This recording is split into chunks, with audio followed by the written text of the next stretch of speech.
우리는 하나님의 은혜로 구원받은 하나님의 자녀가 된 자들입니다.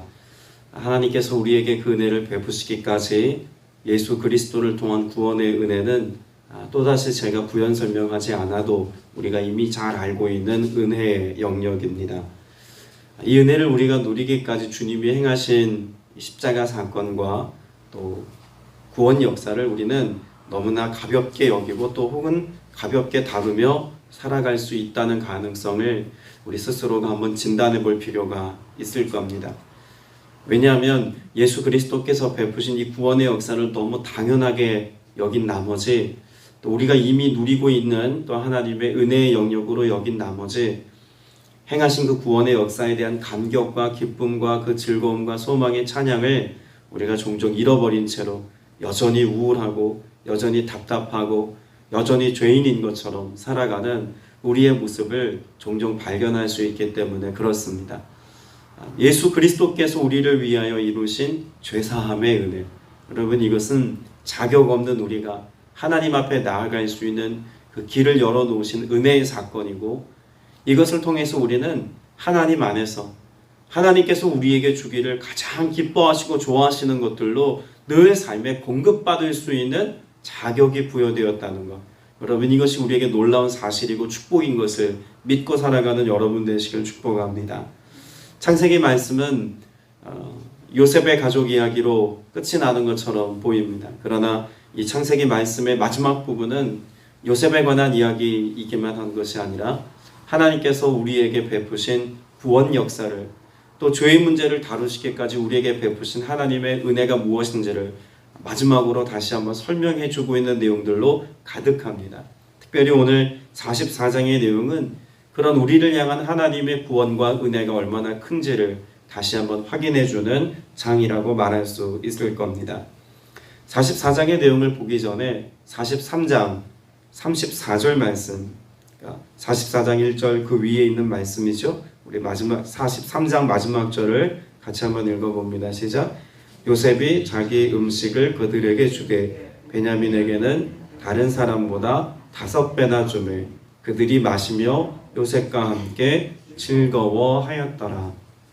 34장의 말씀은요, 44장 34절의 말씀은 이 요셉의 형제들의 모습에 일어난 변화, 이것을 우리에게 짐작하게 해주는 대목입니다. 애초에 요셉과 그 형제들이 대면하였을 때 늘 형제들에게 시기를 받았던 요셉의 모습, 무엇 때문이었습니까?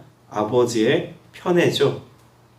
채색옷이라고 하는 의미를 자주 설명드렸습니다. 자, 그런데 34절 말씀에 보면 베냐민, 이 베냐민이라고 하는 이 요셉의 동생은 어머니 라헬에서 낳은 같은 형제죠. 그러니까 지금 베냐민과 요셉을 동일시해서 형제들의 모습이 얼마나 달라졌는가라고 하는 것을 요셉이 시험하는 장면입니다. 그래서 베냐민에게는 다른 형제들에게 주는 것보다 몇 배를 줘요? 5배나 주매라고 말합니다. 반응이 이전과 다름을 요셉이 보고 얼마나 마음이 흐뭇했을까 싶습니다. 왜냐하면 그렇게 베냐민에게는 5배나 주어도 그 뒤에 나오는 형제들의 모습이 어떠하다고 기록합니까? 요셉과 함께 즐거워하였더라. 이전에는 채색옷을 입은 요셉을 시기하였습니다. 미워하였고 질투하여서 어떻게 하기까지 했냐면 그 요셉을 종으로 팔아치우기까지 했던 형들입니다. 그런데 베냐민을 대하는 태도가 달라진 것을 보고 요셉의 마음 가운데 그 마지막까지를 한번 점검해보고 싶은 마음이 생겨난 거죠. 그래서 44장에 보면 요셉이 의도적으로 이 형제들을 범죄자로 몰아갑니다. 그래서 이렇게 지시하죠. 요셉이 그 집 청지기에게 이렇게 말합니다. 양식을 각자의 자루에 운반할 수 있을 만큼 채우고 각자의 돈을 그 자루에 놓고 또 내 잔 곧 은잔을 그 청년의 자루에 아귀에 넣고 라고 말합니다. 여러분, 당시 은잔이라고 하는 것의 가치가 그렇게 귀한 게 아닙니다. 은잔은 흔하게 쓰여졌던, 또 그렇다고 일반 서민들이 마음껏 쓸 수 있는 집기는 아니었습니다만, 그래도 이 야곱의 가정에서는 이 은잔을 그렇게 값지게 취급할 만한 물건은 아니었다는 겁니다. 하찮아 보이는 물건, 이것을 지금 청년의 자루에 누웠다는 것은 누구 자루에 넣었다는 것이죠? 베냐민의 자루에 넣어두었다는 이야기입니다. 여러분, 지금 우리가 중요하게 봐야 될 것은요, 이 하찮은 은잔 때문에 어떤 일이 벌어집니까? 그 은잔을 잃어버린 자의 마음으로 인하여서 지금 이 모든 형제들이 다 죽음의 위기에 몰리게 된 어떤 상황에 놓였다는 것을 우리가 짐작해 볼 수가 있죠. 여러분, 형제들에게 있어서요, 야곱의 아들들에게 있어서 요셉은 어떤 존재였을까요? 하찮은 존재입니다. 있으나 없으나 한 그런 존재였다는 이야기예요. 그런 존재인 이 요셉을 잃어버린 아버지의 마음을 한번 생각해 보면 이 아버지의 마음이 어떠하다고 성경에서 말하고 있습니까? 내가 이것으로 인하여 스올에 내려가는 것 같다. 내가 죽은 자와 같다 라고 이야기합니다. 이 하찮아 보이는 은잔을 지금 잃어버린 요셉의 모습을 통해서 형제들에게 메시지를 전달하고 싶은 거예요. 아버지가 잃어버린 요셉, 이 은잔과 같이 하찮은 존재이지만 이걸 잃어버렸을 때 그것을 소유한 주인의 마음은 얼마나 큰 상실이겠느냐. 이것으로 인하여서 대가 지불해야 되는 그 대가는 엄청난 것이다 라고 하는 것을 메시지로 전하고 있는 거죠. 청지기가 요셉의 말대로 그렇게 행동에 옮깁니다. 그리고 4절 말씀에 보면 이들이 다 떠나고 난 뒤에 청지기가 형제들을 따라가죠. 그리고 이렇게 이야기합니다. 뒤를 따라가서 그들에게 이르기를 너희가 어찌하여 선을 악으로 갚느냐라고 말합니다. 선을 악으로 갚느냐. 요셉이 행한 그 일들은 사실 과거 형제들과 함께 살아가는 동안 하나님의 뜻을 혹은 하나님께서 그에게 주신 꿈을 보여주고 나타내고 말한 것 뿐입니다. 하나님의 것을 가지고 하나님의 뜻을 나타낸 요셉을 악하게 대면했던 형제들의 모습을 또 이 구절에서도 알 수가 있는 것이죠. 그리고 5절에 그 하찮아 보이는 은잔을 이렇게 설명합니다. 내 주인이 가지고 마시며 늘 점치는데 쓰는 것이 아니냐. 너희가 이같이 하니 악하도다. 여러분, 이것을 통해서 은잔 잃어버린 거 이거 뭐 대단한 것이냐라고 생각할 수 있지만 주인에게는 존귀한 것이다 라고 하는 것을 다시 한번 강조해 주고 있죠. 그리고 그것을 잃어버린 주인의 마음이 얼마나 상심이 크겠느냐라고 이야기합니다. 7절 말씀에 보면 이와 같은 이 청지기의 말에 대해서 이 야곱의 자녀들이 모두가 다 당당하게 이야기합니다. 우린 결단코 하지 아니하였습니다. 이런 일은 결단코 우리에게 일어날 일이 없습니다. 왜냐하면 애초에 우리가 양식을 사기 위해서 당신에게 가져온 그 많은 재정과 그 존귀한 것들은 은잔에 비하면 아무것도 아닌 것인데 우리가 그 하찮은 은잔을 그것과 비교해 볼 때 아무것도 아닌 은잔을 왜 우리가 훔치려 들겠습니까? 우리는 죄 없습니다 라고 이야기합니다. 자, 중요한 것은요, 만일 이것이 발견되었을 때 우리가 이와 같은 일을 당하겠습니다 라고 말하는 지금 형제들의 이야기입니다. 9절 말씀을 보세요. 당신의 종들 중 누구에게서 발견되든지 그는 뭐 할 것이요? 죽을 것이요. 우리는 내 주의 무엇이 되리이다? 종들이 되리이다. 지금 이 고백은요, 죄를 떠안고 살아가는 우리의 삶의 모습을 반영해주는 내용이기도 합니다. 그래서 중요합니다. 12명의 형제들 가운데 이 범죄가 지금 누구로 인하여서 일어난 일이라고 발견되었습니까? 베냐민의 것으로, 베냐민이 한 지금 잘못으로 발각되어지는 스토리가 뒤에 나오죠. 그럼 죄는 누가 범하였습니까? 한 사람이 범한 겁니다. 그런데 그 죄를 대하는 태도를 어떻게 해석하냐면, 만일 그가 그것으로 인하여서 범죄하였거든 그 사람은 죽을 것이요. 그리고 그와 함께 형제된 우리는 모두가 다 죄에 팔린 바 되어서 당신의 혹은 주인의 종이 될 것입니다 라고 이야기합니다. 인류가 직면한 죄의 문제가 이것과 다르지 않다는 것입니다. 이 온 인류에 들어오게 된 죄의 시작은 누구로 말미암은 것입니까? 아담입니다.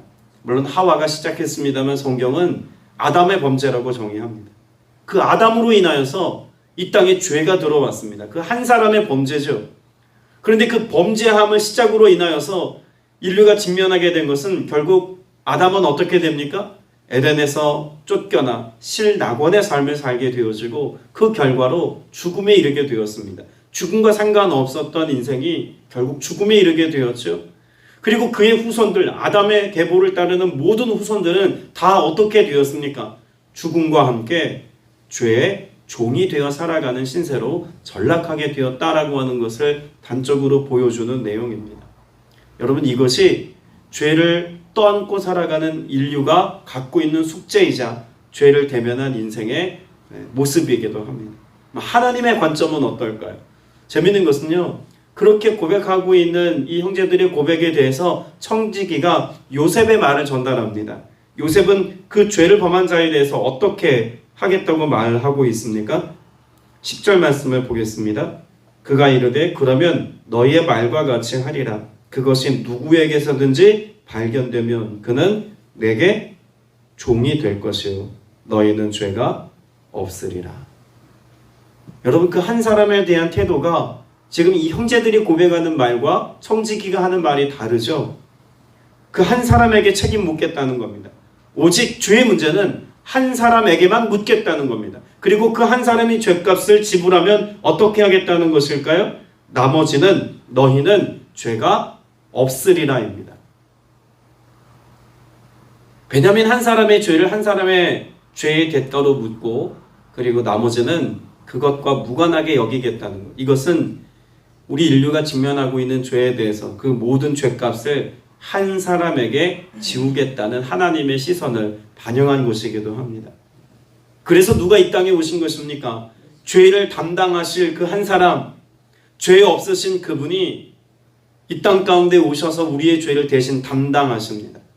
그것으로 인하여서 우리는 죄사함을 입고 죄 없이 함에 이르게 되어지는 은혜 안에서의 삶을 살게 된 것이죠. 여러분, 이 일을 우리의 것으로, 나의 것으로 누리기 위해서 하나님께서 예수 그리스도를 통해서 우리에게 행하신 이 일을 나의 은혜의 것으로 누리자면 반드시 우리의 삶에 전제되어야 할 것이 있습니다. 우리가 하나님 앞에서 죄인임을 고백하고 회개하는 것입니다. 13절 말씀을 보시겠습니다. 베냐민의 자루에서 잔이 발견되었더니 그들이 무엇합니까? 옷을 찢고 각기 짐을 나귀에 싣고 성으로 돌아가니라. 옷을 찢었습니다. 여러분, 옷을 찢는다는 것은 무엇을 의미합니까? 탄식을 의미하기도 합니다. 그리고 나아가서 회개를 의미하기도 합니다. 그러면 요셉의 범죄, 베냐민이 지금 행한 이 범죄를 다른 형제들이 어떻게 여기고 있다는 것입니까? 이 모든 것을 공동 운명체인 우리 가족의 일로 여기고 베냐민이 그래, 베냐민 저 녀석 그렇게 편애 받고 또 여기까지 와서 편애를 받았는데 그래, 종으로 팔려가는 것, 죽임당하는 것, 에이 잘됐다, 이렇게 여기지 않는다는 겁니다. 이 모든 죄과를 누구의 것으로 돌리고 있습니까? 나머지 형제들이 그것은 다 나의 것입니다, 내가 죄인입니다 라고 하는 의미로 옷을 찢는 겁니다. 인류가 직면한 그 모든 죄에 대한 태도가 이와 같음을 우리에게 말씀해주고 있는 것 아닙니까? 아담 한 사람의 범죄로 인하여서 모든 인생들은 원죄라고 하는 죄성을 가지고 태어나게 되었습니다. 그러나 이 죄에 대해서 예수 그리스도께서 대신 죽어주신 희생양이 되시고 영원한 제사를 드리신 예수 그리스도의 구원의 은혜를 우리가 은혜로 받아 누리지만 이 은혜를 누리기까지 이 모든 죄에 대한 우리의 태도는 무엇이어야 합니까? 옷을 찢는 것입니다. 그런데요, 오늘 여기에서 말씀하고 있는 옷을 찢는다는 의미는 결국 무엇을 찢는다는 이야기입니까? 마음을 찢는다는 것입니다. 그러니까 단지 회개했다는 것이 죄에 대한 고백을 하는 것이 아니라 무엇이 일어나야 한다는 것입니까?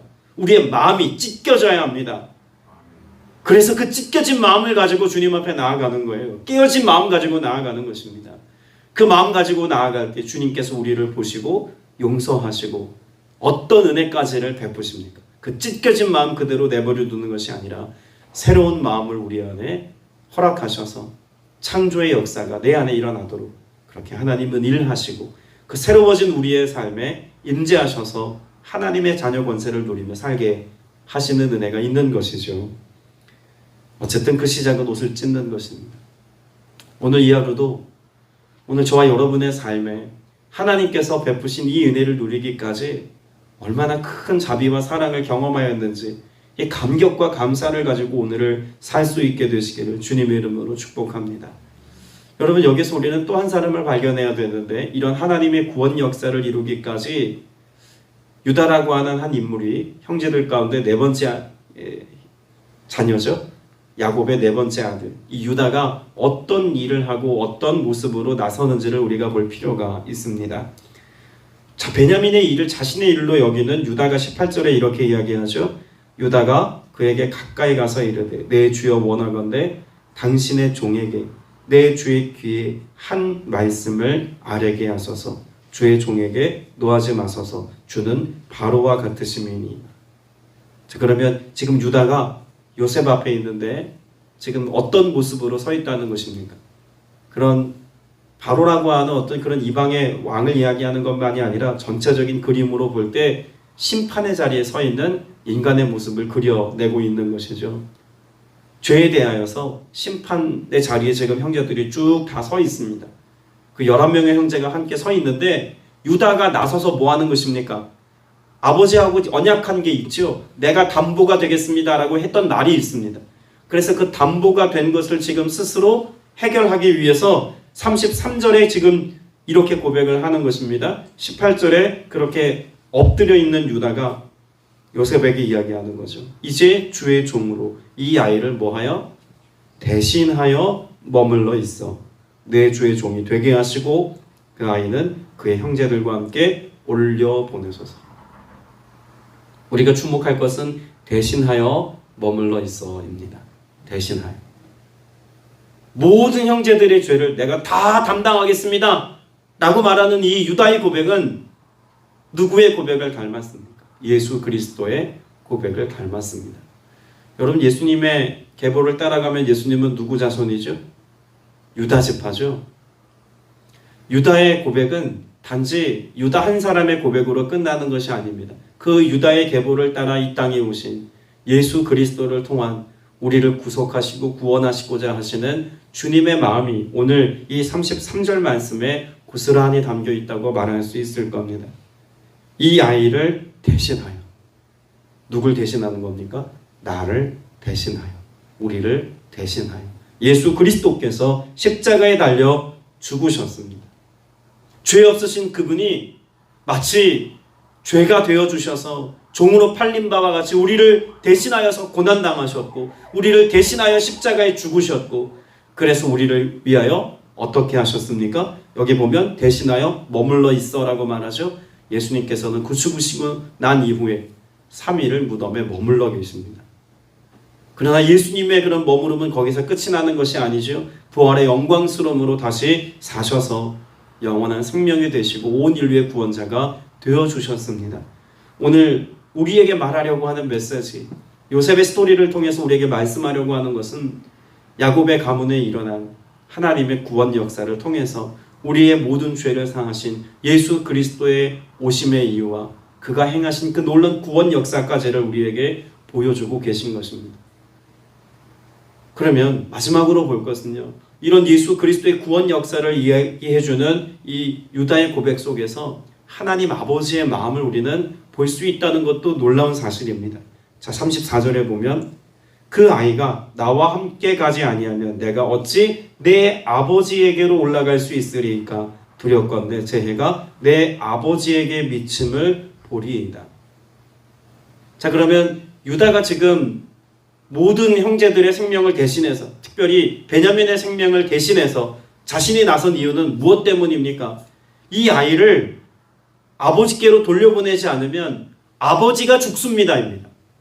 누구 때문인 겁니까? 아버지의 뜻과 아버지의 생명과 아버지의 영광을 위해서 지금 유다가 나선 거예요.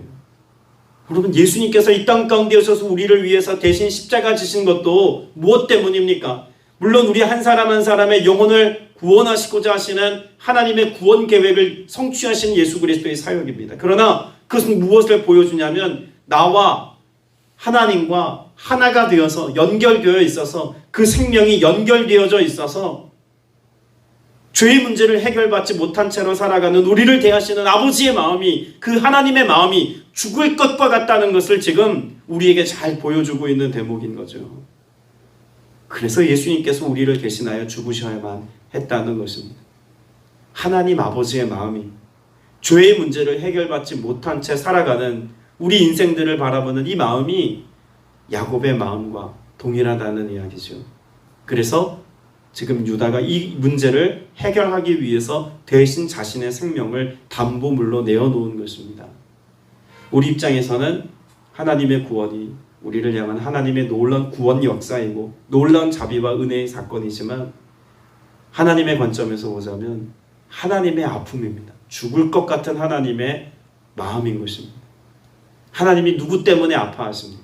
저와 여러분의 죄의 문제를 해결받지 못함을 인하여서 아파하시고, 그래서 그의 사랑하는 독자 예수 그리스도를 이 땅에 보내시기까지 구원의 역사를 하나님 편에서 전적으로 완전히 다 이루셨다고 말씀해 놓으신 것입니다.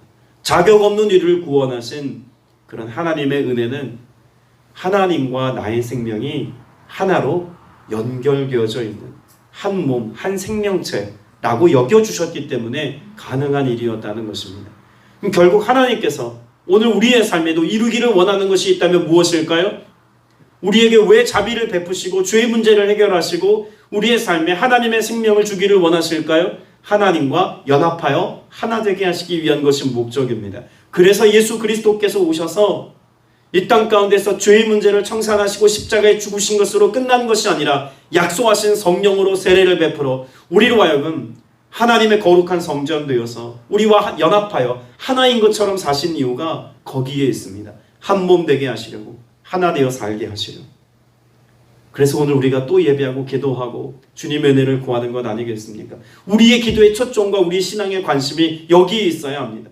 지금 당장 내 눈앞에 보이는 어떤 문제 해결이 아니라, 혹은 우리가 죄의 문제를 해결받았다라고 하는 안도감에 안주하기 위함이 아니라, 오늘 또 그리스도와 연합하여서 하나님과 한 몸 되어서 하나가 되어진 것처럼 살아가는 삶이 되어지게 하기 위해서 또 기도하고 예배하는 것입니다. 성령님 오늘도 오셔서 이 놀라운 하나됨의 역사를 우리에게 이루어 주옵소서. 하나님의 자녀된 권세를 누리고 성령으로 인도받는 아들의 권세를 가지고 오늘을 살게 하여 주옵소서. 기도하며 이 은혜를 누릴 수 있게 되시길 주님의 이름으로 축복합니다. 기도드리겠습니다. 은혜가 풍성하신 아버지 하나님, 오늘도 하나님과 한 몸과 같이 그렇게 생명으로 연결된 자의 삶을 살게 하시니 감사드립니다. 그렇게 자녀된 우리의 삶을 오늘 또 책임져 주시고 또 우리의 삶에 역사하시고 큰 권능으로 은혜 베풀어 주심을 믿고 나아가오니, 성령께서 친히 거룩한 성전에 임재하여 계신 같이 내 안에 계시고 우리 안에 계시고 이 교회 공동체 안에 임재해 계셔서 오직 성령으로 말미암아 인도받으며 나아가는 복된 주의 권속들이 다 되게 하여 주옵소서. 우리의 삶의 문제를 그렇게 하나님의 손에 맡겨드립니다. 우리의 모든 해결할 수 없는 죄의 문제를 해결하신 하나님께서 우리 일상에 직면하고 있는 삶의 작은 일들은 더불어 감당하게 하시고 또한 이루어 하나님의 권능과 은혜 안에서 회복시켜 주실 것을 믿습니다. 주 믿음의 고백을 가지고 기도할 때 주님께서 이 놀라운 권능과 기적의 역사 우리로 누리게 하여 주옵소서. 살아계신 우리 구주 예수 그리스도 이름으로 간절히 기도드렸사옵나이다. 아멘.